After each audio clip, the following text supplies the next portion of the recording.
Have you ever felt it? That peculiar gravity that pulls at us as December dwindles? A collective sigh that echoes across the planet. We call it New Year's.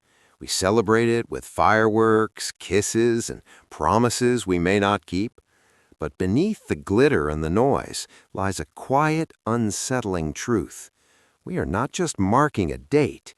We are performing an ancient psychological ritual, one born not from joy, but from a primal terror of the dark. Why do we do this? What ghost in our machine compels us to reset the clock year after year, century after century? This is not a story of parties and champagne. This is the story of how humanity learned to bargain with time itself and the price of the deal. Let's journey to where it truly began, not in Times Square, but in a frozen field 4,000 years ago. Imagine you were a farmer. The world is growing cold and still. The sun, your god, your life-giver, is weakening, retreating. Each day is shorter, darker, colder. You have no science to explain this. You only know the light is leaving, and with it, warmth, food, life itself. The winter solstice was not a celebration. It was the longest night of the year, a night of utter terror. Would the sun return, or was this the final eternal darkness? This is the cradle of our new year. The ancient Babylonians, around 2000 BC, held a 12-day festival called Akitu, not in January, but around the spring equinox in March. It was a desperate, elaborate plea to the gods. They would crown and humiliate their king to absorb the chaos of the old year. They would read omens and make promises, the first resolutions. These weren't for self-improvement, they were for survival, a cosmic bargain. We give you our rituals, our obedience, you return the sun.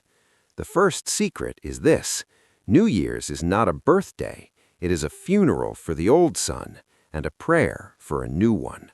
For millennia, New Year was a scattered local affair, tied to harvests and seasons. Then came the empire.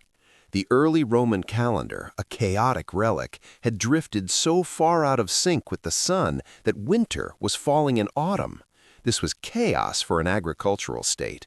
So in 46 BC, Julius Caesar, with the arrogance of an emperor, did not ask for time, he seized it. He introduced the Julian calendar, and with a stroke, he moved the new year from March to January. Why?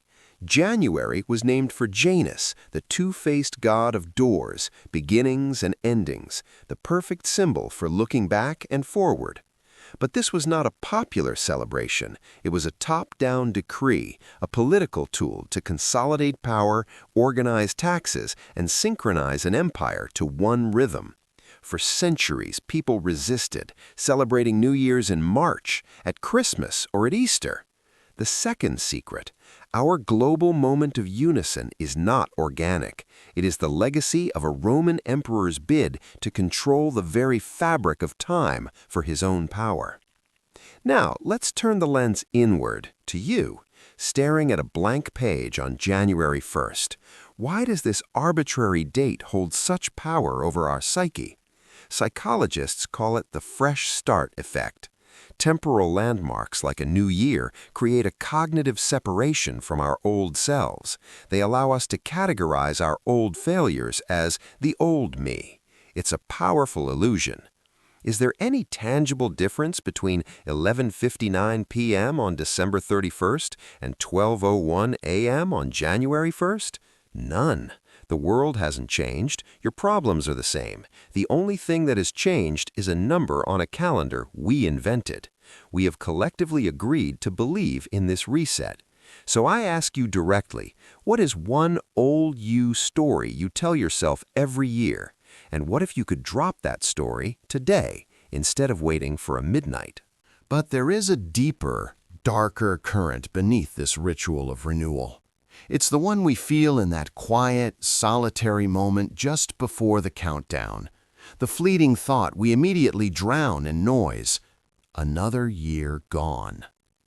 We are the only animals cursed with the knowledge of our own linear trajectory through time.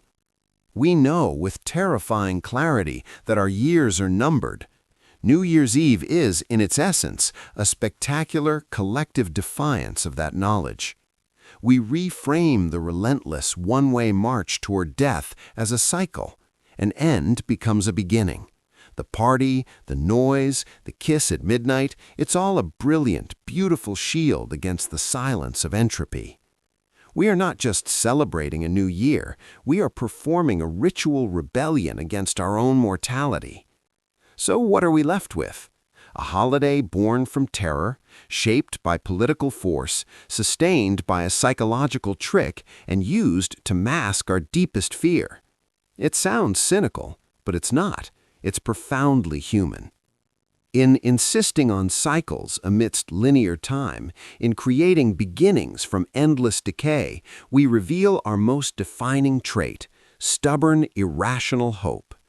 The need to reset is not a weakness, it is the engine of civilization. It is how we as a species choose progress over despair. The new year is our shared, necessary lie. A beautiful fiction we tell each other to keep walking into the dark, together. So this coming midnight, when you feel that ancient tug, remember the layers. Remember the farmers bargaining with the dying sun, the emperor stamping his will on the calendar, and the quiet, brave defiance in your own heart against the passage of time. You are not just watching a ball drop, you are participating in a millennia-old ritual of hope. If these hidden layers resonate with you, consider subscribing to the Unknownologist. It truly helps us delve deeper. And I leave you with this question to ponder in the comments. If time is not a circle, but a line, what is the one thing you want to carry forward from your past self into this new chapter? Next time, we confront a question that divides humanity into two very passionate and very pained camps. Which is more painful, getting hit in the balls or childbirth? We will dissect the myths, the biology, and the hierarchy of human suffering. Until then, look deeper.